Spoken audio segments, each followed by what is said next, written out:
সকালে ঘুমতে যখন উঠলাম আমার ঘর ভরে গেছে ধুয়ায়, আগুন লেগে গেছে, ঘরে আগুন লেগে গেছে।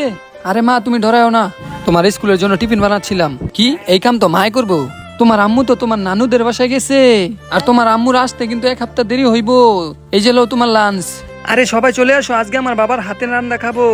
আর যখনই আমি বক্সটা খুললাম আমার বান্ধবীরা সবাই ভূমি করে দিতেছিল, সাথে সাথে আরেকটা ডিব্বা খুলতে না খুলতে আমারই ভূমি আইসা পড়ছিল। পরের দিনে কি খাবার দিছিল, কিন্তু কি করা বন্ধুরা, এই খাবারে আমার কষ্ট করে খেতে হবে। আমি তো অজ্ঞান হয়ে পড়ে গেছি। চতুর্থ দিন বন্ধুরা আবার একই খাবার, আমি তো মাতাল হয়ে গেছি বন্ধুরা। আমি না খেতে পেয়ে আমি ডাস্টবিনে ফেলে দিলাম খাবারগুলা। পরের দিন বন্ধুরা আমি চুপে চুপে আমার বাবার রুমে গেছিলাম। এখানে আমার বাবা নাক টেনে ঘুমাচ্ছিল।